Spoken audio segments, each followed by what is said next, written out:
You're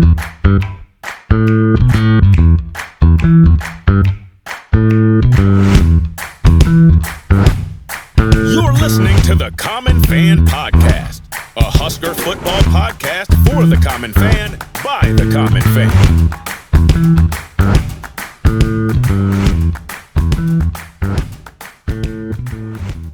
Welcome back to the Common Fan Podcast. I am TJ Burkle, as always, alongside Matty Owens Sr. and Geoff in Lincoln. Friend of the program, Nick Olson, fellow Common Fan, once again joining us. Nick, happy to have you with us. Thank you so much for having me. The pleasure is just incredible. On this side of the table. Yep, all on this side of the table, Bob. You don't know how often each of us has heard that, Nick. Very often. Okay, moving on. Make sure to go to the Common Fan website, www.commonfan.co. You can access our YouTube channel. Make sure to subscribe on YouTube. You can subscribe for free to the newsletter. Obviously, you want to do that. You can access our social media channels and generally keep up with all the fun and frivolity of the Common Fan. So make sure you do that. That's commonfan.co, commonfan.co. And we are marching toward 1,000 YouTube subscribers, guys. So definitely please subscribe on YouTube. We would greatly appreciate it if you did that. Make sure to also go to cpbeef.com. That's certified Piedmontese premium Nebraska beef, raised and grazed in the beautiful Sandhills region of the state by Nebraska farmers and ranchers. Absolutely the best steaks, best burgers, best ribs, best roasts, all the beef, Common Fans. All the beef. And you can get 25% off using the promo code Common Fan, all one word, Common Fan. Why wouldn't you want 25% off? Of course you want 25% off. Discounted meat. Yeah. I've said it before. Everybody loves some discounted meat. Everybody loves that just doesn't sound right. It's discounted meat. Yeah, it's but who doesn't want the discounted meat? It's premium Nebraska, premium Nebraska beef at a special price reduction because you're a Common Fan listener. That's what it is. Sounds better than discounted meat. Jeff, you can have your discounted meat, Jeff. 25% off. Fire sale. Get your Common Fan socks. Go to siliesco.com, SILIESCO.com. Use the promo code GBR for life. That's GBR number 4 LIFE to get 25% off any sock on the site. It's not just the Common Fan socks. They got lots of colorful socks. And so get all the socks your heart desires using the promo code GBR for life at siliesco.com. Gentlemen, it's great to be back with you. Yes. It's great to be talking Husker football. It's February. I'm just envisioning the guys in the weight room, and they've got I don't know. I'm making this up. Maybe it's the final score of the Iowa game. Maybe it's, a picture of the Iowa players celebrating. Oh yeah. A picture of the Illinois players celebrating at Memorial Stadium on the day of the 400th consecutive song. Whatever it is that's motivating them, I'm picturing them working out and thinking about how they're going to go to the college football playoff this year. That's what I'm thinking about. And that's what February is for. February is for getting discounted meat from certified Piedmontese, making yourself a steak, and dreaming big dreams. That's what we do this time of year. Jeff, were you going to say something? Yeah, they need it. They need that motivation because Olson, you sent that video. I don't know if you watched it too, TJ, about that news reporter just breaking down the month of February. Oh, it is the most dark, bleak, accurate video I've ever seen in my life. It's the month of February is just very, very depressing. So the athletes need it. They need some motivation here. And hopefully our podcast can give some of the fans some motivation to get through this bleak month of February. We're almost there. Common Fans, we're almost there. That's what we're here for. Yeah. That's what we're here for. That's right. And then March means spring ball. It means March Madness. Soon it'll be baseball season. And the next thing you know, the football season will be right around the corner. We're getting there. We're getting there. All right, guys. What we want to talk about today is the patented Matt Rhule year 3 leap. Let's go back in time a little bit. He took over at Temple in 2013, and his first Temple team went 2-10. His second Temple team went 6-6. In year 3 at Temple in 2015, they went 10-4. Big leap in year 3. And then just for giggles, they also went 10-3 in 2016. Okay. So big turnaround at Temple that was sustainable there, right? And then he went to Baylor after that. And Baylor was in a huge mess, which we don't need to get into the reasons behind that. But Baylor, after a major scandal, just total catastrophe. And his first year at Baylor, he went 1-11. Second year at Baylor, went 7-6. Third year at Baylor in 2019, took the big leap and went 11-3. How thrilled would Husker fans be with an 11-win season? Oh. I mean, how long we would never stop dancing in the streets in Lincoln if the Huskers got 11 wins this year. It certainly would carry us through February of next year. We'd be ripping down light poles like Eagles fans, just ripping them straight out of the ground. There you go. That's right. That's right. Yeah. So then Rhule had an adventure in the NFL, comes to Nebraska in 2023, went 5-7 in 2023 and 7-6 in 2024. And so here's what we're not going to talk about if they're going to take a year 3 leap right now in 2025. I think all I'll say on that note is I think Husker fans need to prepare, it's a different situation in Nebraska. And the Big Ten is as good and deep as it's ever been. Even compared to 5 years ago, 7 years ago at Baylor, certainly compared to a decade ago at Temple. College football as a whole is an entirely different beast right now. Everybody's got money from conference TV deals. Everybody's investing in coaching. Everybody's investing in facilities. Indiana made the playoff this year, for God's sakes. Okay. So they had no reason, even it was insulting for TJ to even think that they would field a team. And they made exactly. Dogs exactly and cats living together. And in fact, an Indiana fan after that game, side note, guys, an Indiana fan that must have had it ready, posted a clip of me saying that I was from I think it was our preview episode or something, posted a clip of me saying months earlier that I was offended that Indiana was even trying to field the team after they beat us 56-7. We posted that on Twitter. I actually kind of wore that as a badge of honor. Yeah. They found you found the show. You come to the Common fans if you want the word on you want the pulse of Nebraska football. Yeah, thanks for listening. So we had some fun interacting with that person on Twitter after the loss. But point being, I think this happens a lot in life. It happens in politics. It happens in business. It happens in sports. Just because somebody did something before doesn't mean it's going to be the same, right? Yeah. There's a lot of factors at play, and also new recent reports out about college football playoff changing and the league, SEC and Big Ten, each trying to get themselves 4 automatic bids. Maybe you only have to go 9-3. Maybe you don't have to hope for an 11-1 season. Yeah. Right. Yeah. Anyway, that's a different episode, different conversation. What we're going to talk about today is we're going to assume the leap. We're going to presume the leap, whatever that means. 10-2, 9-3, 11-1. I don't know what that means. We're going to presume a big leap, many more wins than 2023 and 2024.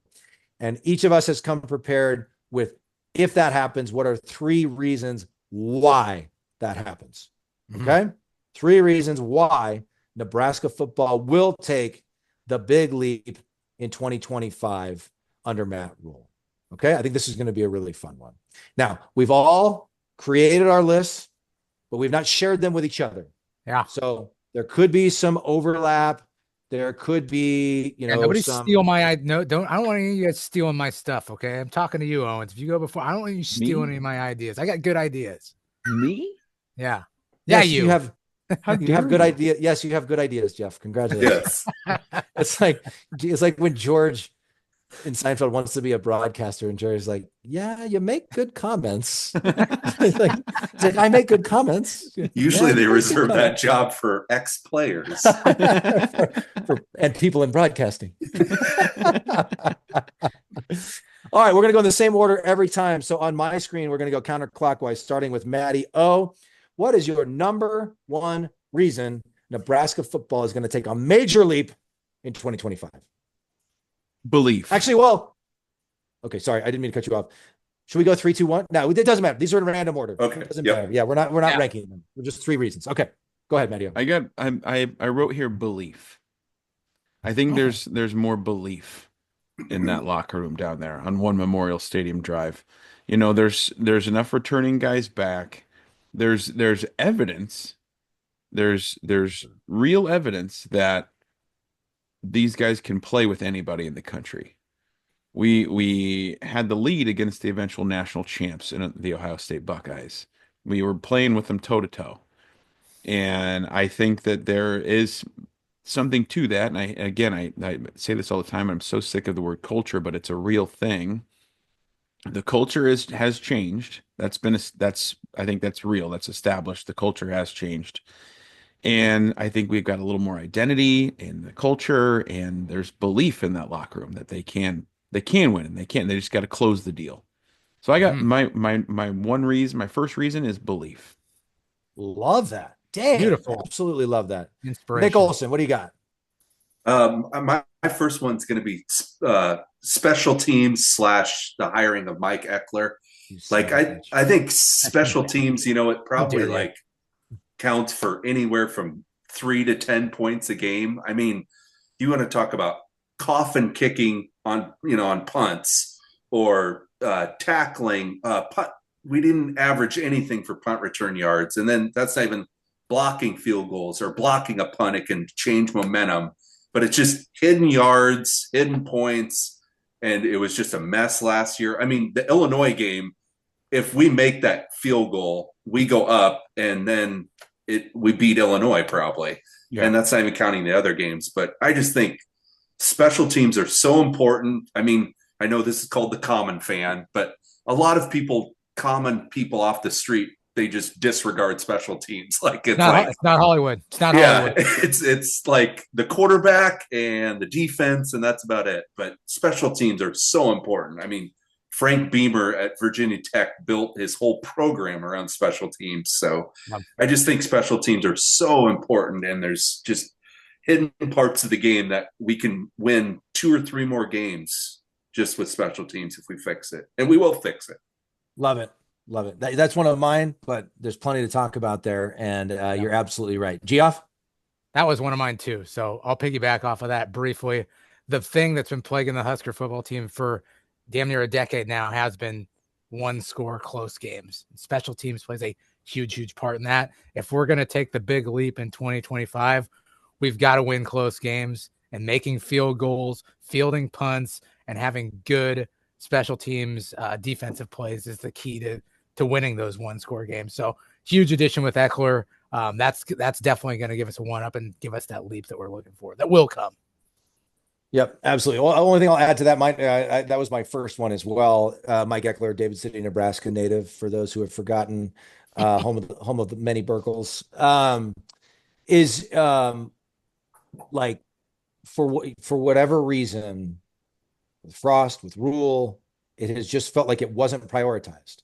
I assume they practiced it. I don't want to discount the hard work that people put in, but even going back to Riley and Bruce Reed, everybody remembers Bruce Reed, the special teams coordinator. Yeah. But you saw the product on the field, and it was like, this isn't even average. How many times have we said on the show, just give me average special teams, and we're probably winning half the games that we're losing.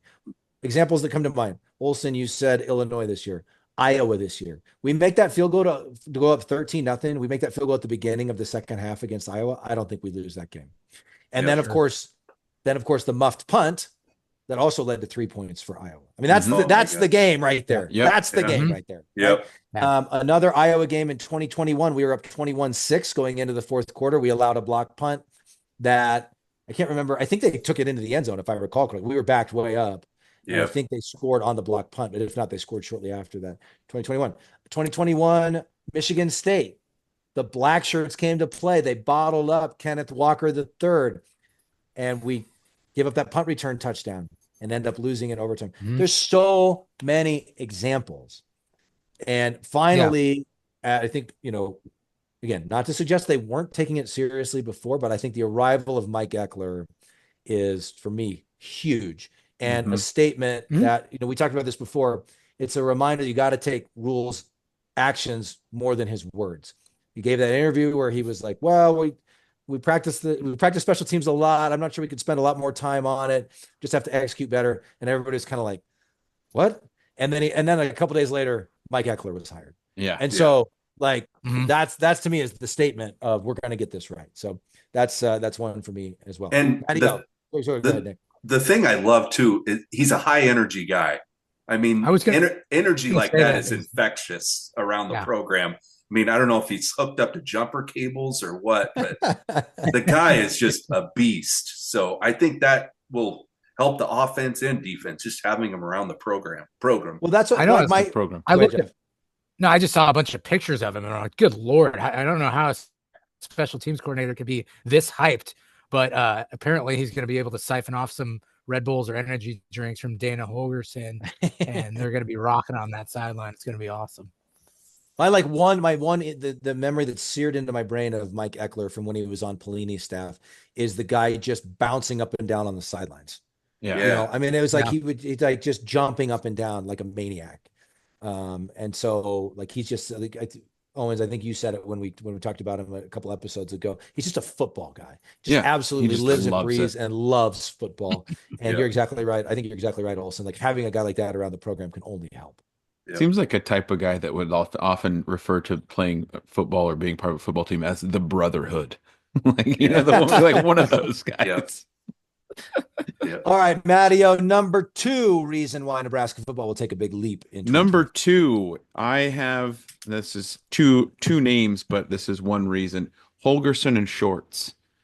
I think with Dana running the offense and Dykel Shorts as receivers coach, I think we're going to see some more explosiveness out of our offense this fall with the guys we brought in and Mr. Shorts, who has had some really good, I think he's been called an up and coming kind of assistant in the coaching world. I think Tank Dell, I think he coached at Houston and had like a massive season. And so I think both Dana and Shorts, I think we're going to see a lot more explosiveness out of the offense, and that's going to create more wins.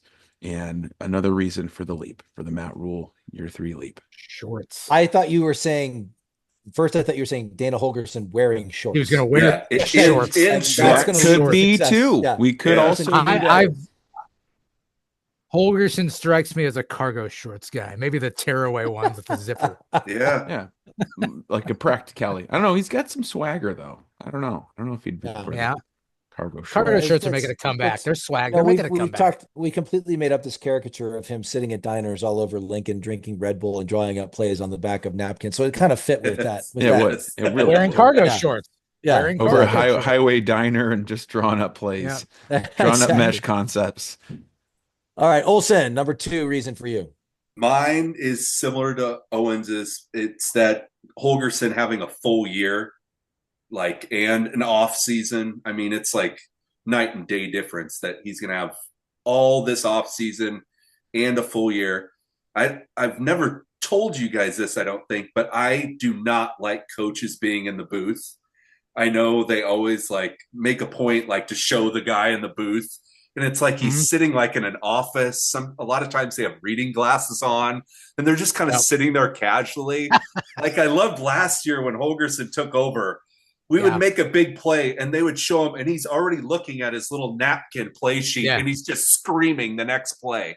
And that's kind of the Mike Ekeler deal. Energy is infectious. Be down there with the troops. You be down there with the troops. Get in a rhythm. We so much struggled with getting in a rhythm, and I just feel like coaches, when you're down on the field, you can have a feel for the tempo of the game and everything.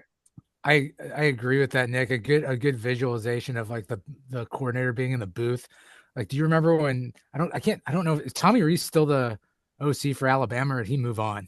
He's in the NFL now. He is. I just distinctly remember that viral moment of him up in the booth. I can't remember who they were losing to, but he just had the head buried and just rubbing his hair while he had the phone on, had the phone in his hand. He looked like he was just getting his ass reamed by somebody down on the side, probably saving. But no, I agree with you. That's hilarious. You see those guys up in the booth, and it's like an office desk job, and it's refreshing to see. I thought you were going to say, Jeff, the one where he's on the phone, he's yelling, "Do your bleeping job." You remember that? Oh yeah, I remember that down. I remember that. Okay, and also I'm trademarking or copywriting this right now. Dana Holgorsen and Dylan Raiola will run a Midwest Coast offense next year. It's a Midwest Coast offense. Oh my like God. What so what is involved in the Midwest Coast offense? Aside from did we just invent this? It's very similar to the Bill Walsh West Coast offense and a run and gun like the Hal Mum Dana Holgorsen tree. But I just love the term Midwest Coast offense. Sounds cool. Oh my God, that's going on a Common Fan T-shirt, Olsen. Love it. Okay, if you're okay with that. So go ahead and trademark it right now. Midwest Coast offense. Love that. Midwest Coast, big third down here and run the damn ball. We've got them all. Love it. Yeah. Geoff, number 2 for you, but go ahead, Nick. Go ahead. Are you guys, speaking of coaches in the booth, are you guys a fan of when we got into like the 5 assistant coaches wearing the green, the blue, the yellow, and the orange hat? Or do you guys find that annoying at all when they would signal in stuff and 4 dummies and like looks weird, but I understand it. Like you look over the sideline, you got to be able to pick the guy that you're looking for, with the colors, and so it is visually kind of like, what the heck? Because you got you see that like there's a couple of colors usually on the sideline. There's red and white. Yep. Or maybe some black, and then they have to hold up the sheets too. You have the guys holding up the sheets. I mean, it just feels like it's kind of gotten out of control with all the play signaling. Rein it in. Not as many coaches now or teams had the huge card with like the 4. Remember how that was a trend for a little bit? That was a trend. Like 4 pictures on it. Yeah, hold it up. Like we used to do that on defense a lot. I think. Didn't Chip Kelly start that, or did I make that up? Didn't he start that at Oregon? It would have made sense if we were doing it with Frost. I know we did it with Frost. Oregon. Don't bring Oregon into this, all right, Mr. Ben. Don't you dare talk to me, Jeff, about anything related to a second team. I was just referencing Oregon. I have one team. And they reside in Lincoln, Nebraska, my friend. I'm not sure you can say as much. Okay. All right. You're up, Jeffrey. Number 2. Thank you. I'll kind of roll with what Olsen was talking about, but Holgorsen's great. Like I will do that. Great addition. But obviously let's just state the obvious. We need Dylan to just be better this year. He was fine last year, but we need him to step it up. And I think a good way of doing that is by bringing in, speaking of teams, TJ, bringing in Rocco from the Irish. Now you've got somebody on that offensive line that's played under the brightest and shiniest of lights in college football just within the last few weeks. I think he's going to be a great leader and inspiration for the rest of the O-line. And what does that do? Gets them hyped up and jacked up to protect our quarterback, be able to have some of those explosive plays that Olsen was talking about. So we need Dylan to be good, and the way that he's going to do that is having time to make good decisions, check downs, long passes, what have you. So all in all, Dylan just has to be better, and I feel like we're going to do that with Rocco on our line now. So I'm a little confused. Is your reason Holgorsen, Dylan, or Rocco? It's all of them, TJ. It's all of them. It's the offense. All of them. The offense. It's everything. We'll call it Rocco. Rocco. Yeah. Alive. Rocco. Yeah. I'll stop doing that. Godfather 2 reference. Okay. My number 2 is Emmett Johnson. I think it's going to be huge for him to know that he's the lead. I mean, I'm making an assumption here. No coach has actually said this, but assuming he's the lead back, I think it's going to be huge for all of the prep work in spring ball, summer workouts, fall camp. Everything's going to revolve around Emmett, at least as far as the running back position goes. Not that I don't want to see other guys emerge. We're going to have to develop some depth behind him. But I think Emmett is going to thrive under Dana Holgorsen. We already saw that late last season. And I think he is going to emerge as our best back, at least since Amir Abdullah. That's what I think. I love that. Ooh. Love that. It's aggressive, but I like it. Yeah. Thank you. Yeah. Like that. I could see it happening. I could see that happening too. Yeah, absolutely. Matty O, number 3. Number 3, I have the schedule, gentlemen. The schedule. I'm a big schedule guy, right? So I'm just going to go through this real quick. This is just a real quick Matty O schedule. So we start out neutral field in KC. Might as well be a home game for Nebraska. Then we got 4 straight. Cincinnati's toast. Why don't you tick through it? Okay. You want me to tick through it? Yeah. Like who we play for each one. Yeah. Let's do it. Okay. We don't have to predict each game. No, but I'm just going to go through. So we got start out in KC against Cincinnati. It's basically a home game. Then we got Akron at home. W. Houston Christian at home. W. Michigan. Oh yeah, that high school team. I forgot about them. Houston Christian. I believe it's my turn, Jeff. Sorry. Houston Christian at home. Go on. And then we have Michigan. Okay. The big one early on. And then we have Michigan State at home. Okay. So right there, even if we're 4-1 after 5, like we're still on pace to get the Matt Rhule patented year 3 lead, right? Then we got 2 winnable road games at Maryland, at Minnesota. Okay. Little concerned about Minnesota than Maryland, my opinion. But then we come back home, we got Northwestern. Okay. This all sounds pretty reasonable, right? And then there's a mini gauntlet in the back end. Okay. You go USC at home, go to UCLA, go to Penn State, Iowa at home. All right. But if we can be at 6 or 7 wins going into the last 4, looks pretty good to me, guys. Yep. If the year leap is going to happen, and if Nebraska, it is. That's the point of the episode. That's right. When the year leap happens. Yeah. I think it was Brandon Vogel. We've referenced him a lot lately. I think it was Vogel who made this point. Like something like the Michigan game is a game they haven't won very often in the last decade, and they need to start winning. Right. Mm-hmm. Sure. So I feel like that's true of Michigan. That's true of probably at least one of USC and UCLA. Like you'd like to think they at least split with the California teams. At Penn State will be a tall order. Yeah. But like there's just some of these games, even like I feel like the Michigan game is like they'll probably be top 25 and they go 7-5, but they ended the year really strong. Yeah. So they'll probably come in ranked. Like that's a game we got to win because we have to start with beating better teams. But equally as important are like Minnesota and Maryland, teams that we traditionally think of ourselves as better than, and teams that have kind of been in that middle of the big middle of the Big Ten that we've all been in. We have to start winning those games too. Yeah. Like there's some prove it opportunities here in different ways to show we are taking that leap and we are better. So sorry, Nick, were you going to say something there? Would you guys say, obviously, is at Penn State the toughest game on that schedule? Probably. I think so. 100%. It's probably going to be their senior day and stuff. And that's just, I don't know why. I think that's an intimidating place to play. We won't know yet. I don't think. They don't know yet. I think we were talking about the possibility of like a whiteout type of thing. They wouldn't surprise me. You know what you do though? You come into that game undefeated, and then you beat Iowa. So even if you lose to Penn State, you're 11-1 and go to the playoff. There you go. Solved it. Easy. Solved it. Yep, you're right. Yeah. But it's also remarkable how much the 2025 schedule is similar to the 2024 schedule, where the easier or more quote unquote easier or more manageable games are all on the front half of the schedule. Yeah.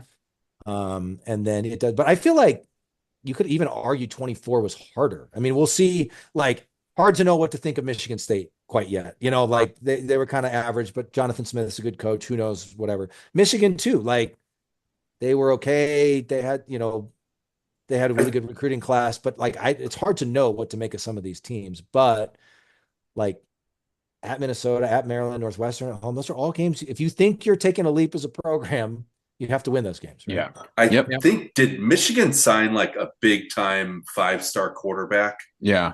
They have I think he was the number one. Wasn't he the number Underwood? Number one is his name Underwood or something like that? Yeah. And I think he's from Michigan. But I mean, I don't know Michigan's schedule, but this might be his first away game at Memorial Stadium. So, I mean, true freshman. Yeah. That's if he starts. But they play OU, I think. Not the week before, but 2 weeks before. We did this on our schedule prediction. Where's that one, Mario? Where's that one? Michigan plays at OU. Okay. Wow. At OU week 2. Okay. They play at OU week 2, and then they come to Lincoln 2 weeks later. Well, we're gonna make that kid cry. All right, Olsen, your number 3 reason, Mr. Olsen. I'm gonna go with Matt Rhule. Just his leadership capability / okay, I'm gonna divide it into 2. Learning from his past mistakes, and now he has so much more experience in the Big Ten. Like he knows what he's getting into. And like Ed Foley, like seems like a great man, but like let go of Ed Foley. He obviously identified that was not working. He identified the offense was not working. I mean, I just kind of piggybacking off what Owen said, belief. Like I believe in Matt Rhule. And did you guys really know what to expect when he was hired? Like I was like, Matt Rhule, like I don't know if I like this. I don't know if I grew up watching James Bond movies, and like Roger Moore and Sean Connery were just it for me. And I didn't even watch the new Daniel Craig ones for a while. And then I started watching them and I'm like, Daniel Craig is an amazing James Bond. Like Skyfall is one of my favorite James Bond movies.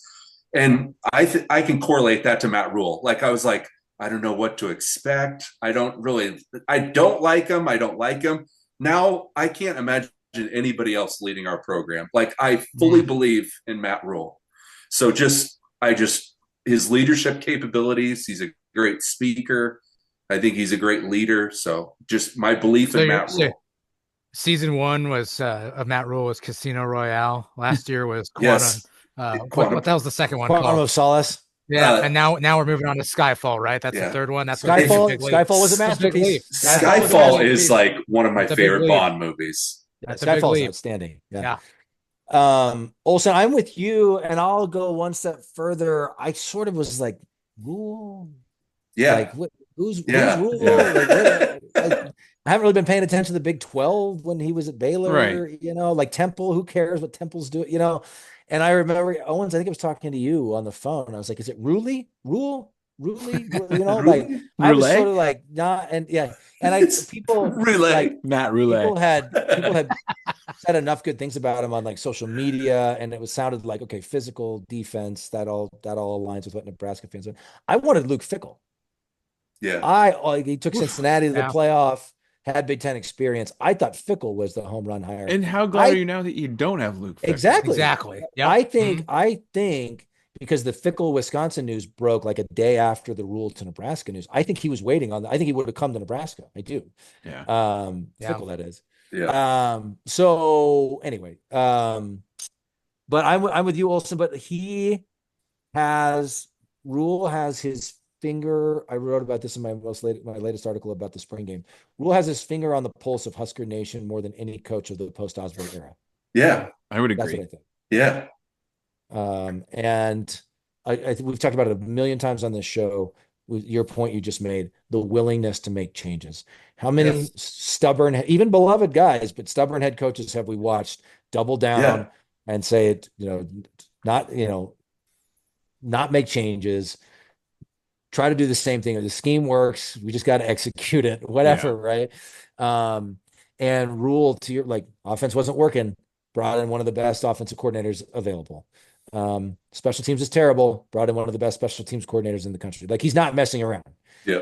And it made me think of his line of being a football coach is like the mafia. You're going to get whacked eventually, and you just have to live as much as you can until then, or something like that. Great line. And it's like, it is a great line, but it's also just like, I'm going for this. Like, hopefully we all hope he's at Nebraska for 20 more years and wins a lot. But I think in his mind, it's like, there's no time to waste, and no one gets a lot of time in modern day college football. You got to win now, and he's going for it. So I love that.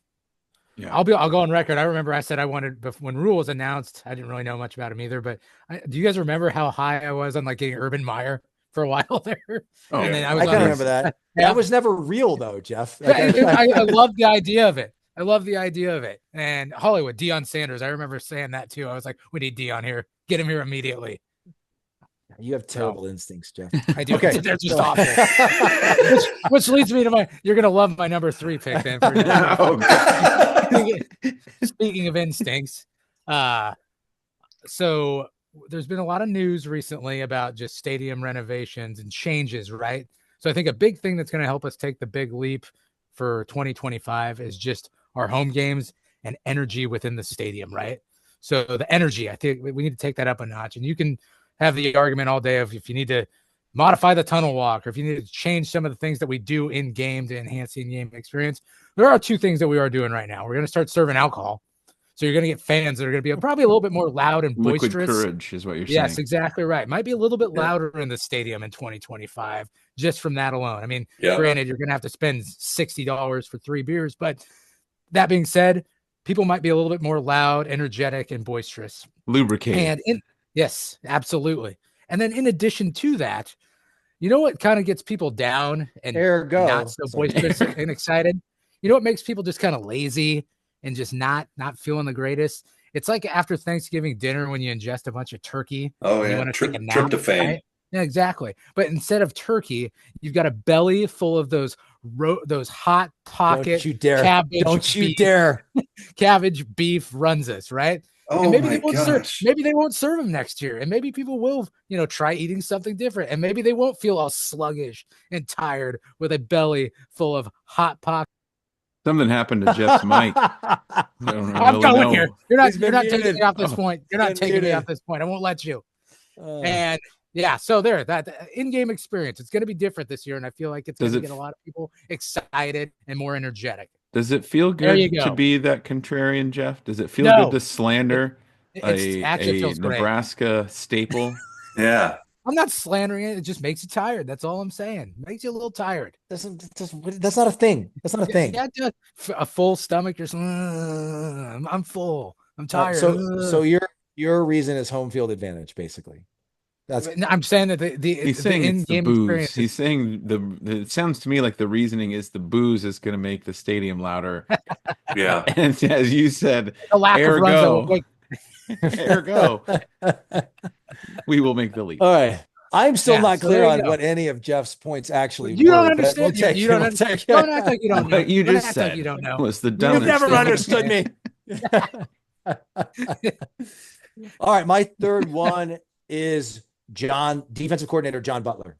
Oh, yeah. Oh, Johnny B. A lot of our focus has been none of the reasons so far have been on defense. And I think it would be fair for Husker fans to be taking defense for granted, right? Matt Rhule and Tony White showed up and immediately flipped the script on defense. We've had 2 consecutive top 25 defenses. As we discussed on our last episode, though, guys, we lose a ton of veteran contributors on defense. We will need John Butler to mold that unit into another top 25 unit or close to it. Let's assume the special teams is better. Let's assume the offense takes a big leap, which as Husker fans, we can never assume anything good, but let's just assume those things. I think for it all to come together and kind of have a real special season, 9, 10, 11 wins, you need the defense not to drop off very much. Yeah. And so I don't know if John Butler is that guy, but he's going to have to be in our scenario of Nebraska taking a big leap, I think. So he has not been a college defensive coordinator for over a decade. The last time he did it was at Penn State, but it sounds like there's a lot of belief in that program in him among the players and among the coaching staff. So we're going to have to see how it all comes together. But I think John Butler being really good and getting that defense to a place where it's really good is going to be a part of any equation where we take a big leap in 2025. He sure looks the part to me. Like we watched some of those, what did they call that thing? Like Chasing 3. Yeah. I mean, just a little like you see him talking to players or you like get him, with a position group and it's like, okay, this guy's a football coach. So it'll be interesting to see. Yeah. And they did really good in the bowl game, I thought. I mean, Boston College wasn't a vaunted offense, but I liked what I saw in the bowl game from him. Yeah. And I think it might have been Sharp and Severe when we talked to them, made the point of like they could see maybe the overall numbers regressing a little bit, but they feel like the level of dynamic athletes has improved. And so you're going to see more things like sacks and takeaways and impact plays that will have a massive impact on, the defense and the sort of season and all that. So anyway, that I think would be, I mean, that's a couple of things that while Tony White's defense were really good, they had a hard time getting off the field on third down, and sort of the turnover thing just continues to be not an advantage for Nebraska, even though it was better this last year. So man, if they get off the field on third down and they could start taking the ball away more, that could make up for any maybe losses in production in other areas. Yep. And getting to the quarterback, of course. Mm-hmm. Okay, are we through all of our lists so far? I feel like when we've done this in the past, these list episodes have taken a long time. So anybody have anything else you want to add? Any other reasons for optimism this year? I can't believe we haven't talked much about Dylan. I brought him up. Jeff did bring him up. I was gonna name him. I thought that'd be too obvious. So that was my thought. My answer's too obvious. Okay. So we don't want to state facts. We want to get clever and crafty with it. Just say what you feel. You think Dylan's going to be a good quarterback? We need to be a good quarterback. You're a piece of work, Jeff. Yeah. You know that? The one thing I'd add about Dylan is I don't think we'll ever find out, but obviously something happened mid-year where I don't know if he got in his own head but he regressed. Yeah, he could have got hurt, but he regressed, and it just seemed like everything that was coming so easy for him was now just incredibly hard. I don't know if he was overthinking stuff or if the offensive coordinator got in his head, but it was like he was seeing ghosts a lot of times. So I think I thought we thought that too and talked about it. I honestly think that it was something to do with the schemes and the play calling and something wasn't right. Because he looked like a different guy once Dana took over. Yeah, he looked more like the Dylan from earlier in the season. Exactly. Yep. So let's just go ahead and blame it on Marcus Satterfield. Let's call it Satterfield's fault. Well, I think you also just have like it's a lot for any true freshman. Like think about it, Olsen. Like the first 3 games, even Illinois, though he did look pretty good against Illinois, but it started to get progressively worse as we got into conference play, right? Yeah. And so the Big Ten, even the average Big Ten teams are some of the best coached teams in the country, right? Yeah. And I think that was a big part of it. But everything you hear about the guy, everything that people say about the guy is that he has this like, what do you call it? Like photographic memory. That's what it is. Photographic memory. And like every experience he had and every coverage he saw and every alignment that he saw is like filed away now. And so I think you hope that experience of going through a year of major college football, a year against Big Ten defenses, you hope that benefits him a lot. And then I also think, like, as we've been saying, Holgorsen's ability just to keep it simple, focus on the things they do really well, put them in positions to succeed. I think that will help things a lot. And we talked about who was one of our first guests was Matt Rhule, former Husker Matt Rhule, and it was after the Michigan State game last year in 2024. And we talked about how it seemed like, or 2023, and it seemed like Nebraska was running the ball well, and then we would go away from it. And that was when he talked about offensive coordinators wanting to show how big brain they are, and how and I do think there was an element of that with Satterfield. I think he's got this massive playbook, and like kind of maybe got a little bit hard for the guys to manage a little bit. Like the offense took a drastic drop for multiple games in the middle of the season. And so I don't think it was only Dylan, but it could have been partly the true freshman aspect in the Big Ten season. So anyway, anything else, boys? Anything else to add? Just can't wait for the crowd to be pumped up and not tired. That's all. Damn it, Jeff. Damn it, Jeff. That's all. Do we? I don't think we have spring ball dates yet, do we? I don't think we do. Last year, I want to say spring ball started at the end of March and went through most of April, if I recall correctly. So, I assume. Can I ask you a question? I'm just thinking of this here. When we talk about runzas, do you go cheese or no cheese? I'm just curious. Cheese. I like plain no cheese. I go cheese. Yeah. We're back to Runza, huh? I go. Yeah, we are. So normally when I go to Runza, I get a double cheeseburger and French fries. That's actually what I get. Yeah. Their burgers are underrated. But if I'm eating a Runza, and they're always good at the stadium, especially Jeff. They are. If I'm eating Runza, it's no cheese. No cheese. Really? Okay. I go cheese too. When you can customize on the Runza app. You can customize it too. So do you think Jeff has the Runza app? I've ordered and I've added. What the hell is that? You add onions and I add onions and pickles in there too. Cheese, onions, pickles. Oh, that sounds. And then I'd like to know, Jeff. I also think their crinkle fries are some of the best fries out there. Yeah, they are. Do you like Runza fries or onion rings better? I am a fries guy, and I don't go frings either. I just go all fries, side of ranch for dipping. Their fries are so good. Same here. I go onion rings. Really? Yeah. I don't dislike them. I don't know. Their fries are so the fries good. are unbelievable too, though. But. And I agree. The double cheeseburger is delicious. See, Runza, if you're listening right now, I'm sure you are. I like you, Runza. I like some of the stuff that you offer. It's not all negative doom and gloom. I like Runza.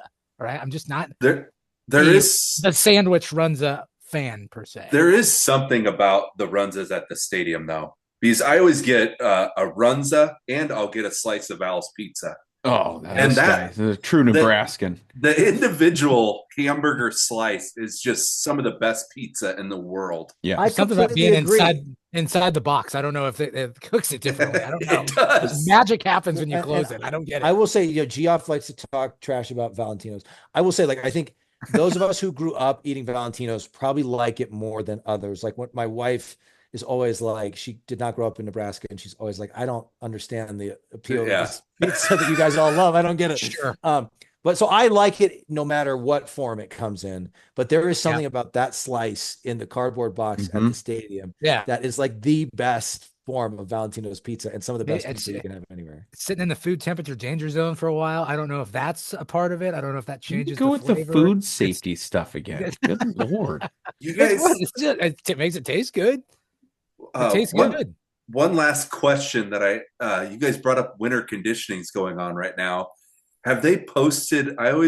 What pumps me up is the winter conditioning video on Twitter where the guys have the weightlifting belts on and the cutoff shirts, screaming at each other. And they're screaming somebody's maxing on the squat or the bench. Yeah. And there's 10 guys around them just screaming and they're all just dripping with sweat.